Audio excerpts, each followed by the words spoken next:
On m'entend? Vous m'entendez mieux qu'à micro? Alors, vous m'avez dit que vous habitiez tous cours du Languedoc. Alors ça veut dire quoi habiter ensemble?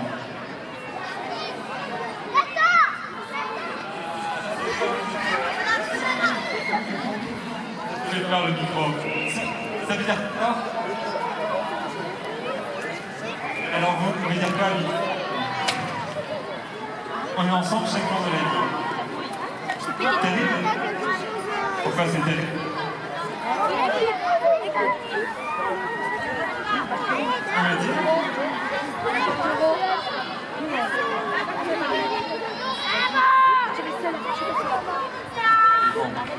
Alors, on s'entraîne. Ça veut dire quoi qu'on s'entraîne? On aide des gens avec les autres. Alors, est-ce que quand on dit qu'on habite ensemble, dans la phrase habite ensemble, on habite ensemble, c'est quoi un ensemble? Voilà, plusieurs choses ensemble. Ces choses, elles ne sont pas juste les unes avec les autres. Elles ont des relations.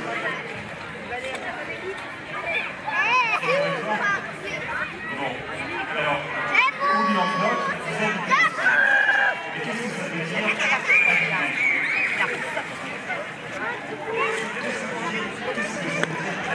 Nous, on l'a constaté, c'est la sociologue qui avait vraiment pointé ça, que c'est pas au départ le même capital culturel ou capital financier, quoi. Donc c'est une tour qui après s'est dégradée aussi parce que les gens qui avaient les moyens d'acheter au départ sont partis. Après, ce qu'on avait constaté aussi dans certains entretiens, c'est que Metz était un des points où les gens qui ont demandé l'asile politique, peu importe qu'ils soient arrivés à Calais ou ailleurs, c'est une des villes où il doit y avoir de la place.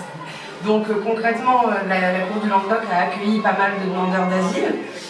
Les primo-arrivants puissent être aidés par des gens qui sont ici depuis un moment ou qui ont un fort capital culturel et qui ont plus facilité à faire des ponts. Mais du coup, quand il y a une concentration forte de gens qui partent des nationalités très différentes et qui ont des parcours similaires mais très différents quand même, ça n'amène pas forcément la facilité de compréhension et la facilité du vivre ensemble. Donc nous, on essaye de venir un peu faire le lien entre tout ça, entre les gens qui habitent depuis le début, qui sont les doyens de la cour, qui ont 35, 38 ans de bouteille ici, et puis ceux qui viennent d'arriver là, qui s'attendaient peut-être pas à cette image de la France. Donc voilà, on essaye d'aller de l'un à l'autre. Faire ce bleu. Et le grand but pour ça qu'expliquait Francis tout à l'heure, c'est vrai que c'est très important que les gens, d'où qu'ils soient, soient tout simplement des Messins, aux yeux des Messins. Et donc vraiment de casser cette image des quartiers, des banlieues, et que les citoyens, d'où qu'ils soient, à l'extérieur, de la périphérie au centre, soient les mêmes. Et donc on essaye de faire en sorte de faire venir des gens du centre-ville ici, sur des événements préparés pour eux, par des Messins d'ici, voilà, du quartier de Borny, ici de la cour du Languedoc. Et la ville de Metz aussi fait un geste, en quelque sorte, tend une perche quand elle décide de construire une salle de musique actuelle, par exemple, la BAM qui va ouvrir dans quelques mois, à 300 mètres d'ici. Évidemment, notre fer de lance, c'est le vivre ensemble, le lien social, la mise en valeur de cette richesse, de cette diversité, et puis c'est la culture pour tous. Oui, mais quand même, c'est intéressant que ça va avec des projets d'art. Je pense que si ça marche, que l'année dernière on a eu du répondant, c'est qu'il y a une vraie exigence artistique et que nous, ce qui nous intéresse bien sûr, c'est comment aller à l'objectif. Mais si le résultat il ne nous rend pas fiers, il ne nous rend pas plus grands. Et je pense que dans tous nos supports, que ce soit dans le livre jusqu'au spectacle, je pense qu'on travaille de la même manière avec des amateurs qu'avec nos amis professionnels. C'est un fer de lance, on a décidé, quelque chose auquel on tient et pour lequel on se bat. Parce que c'est pas facile dans le monde institutionnel d'amener ces valeurs-là, et de dire nous on sera sur du qualitatif, on sera sur de l'exigence artistique. Il ne faut pas faire de l'art pour les habitants, mais il faut faire de l'art avec les habitants. Et là, ça change toute la perspective, c'est-à-dire que ça peut permettre l'intervention de gens qui sont des artistes, qui évoluent dans toutes sortes de domaines, toutes sortes d'exigences, mais ils ne viennent pas apporter leur savoir. Ils viennent apporter peut-être de la technique, ils viennent apporter de l'écoute, mais ils ne peuvent pas imaginer de faire une œuvre qui ne soit pas partagée, qui ne soit pas appropriée par les gens de l'espace. Et je crois que c'est ce que Boucharaï a très bien compris et mis en œuvre, c'est-à-dire qu'il y a une parfaite osmose entre la population, son identité, ses capacités qui sont révélées, et des artistes qui viennent aussi les accompagner et faire flamber tout ça de manière vraiment très belle.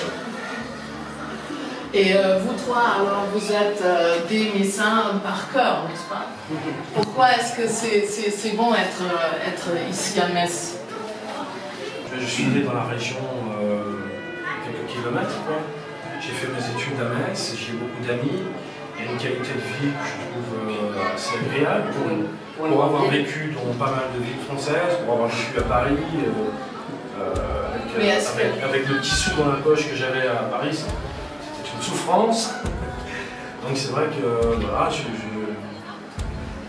Non mais il y a un slogan du foot qui dit on est fiers d'être médecin. Ouais. Moi, des fois je me sens... d'être médecin, Comme l'année dernière on a fait une aula lumineuse, je pense qu'on peut être fier d'être médecin aussi.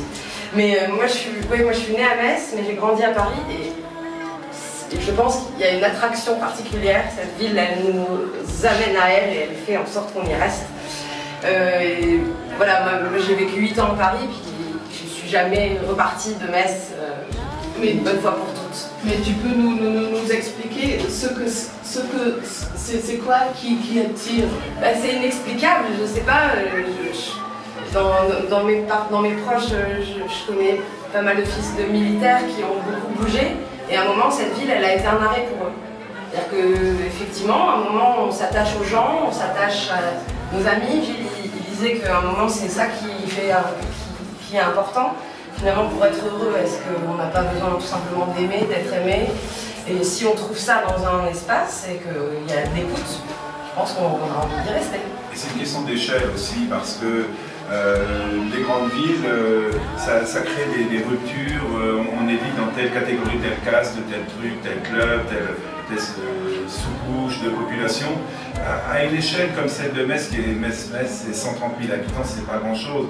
Donc tout le monde est plus ou moins voisin, copain, famille, et ça c'est drôlement important parce que vous l'avez vu dans les rues partout, tout le monde se salue, s'embrasse, et ça participe de cette énergie qu'il y a dans des lieux qui ne sont pas trop grands, mais qui disposent quand même de tous les atouts, que ce soit le centre public, d'autres choses, des infrastructures qui sont vraiment exceptionnelles, mais qui restent à échelle, à taille humaine, et qui vont de la cour du Languedoc à Borny,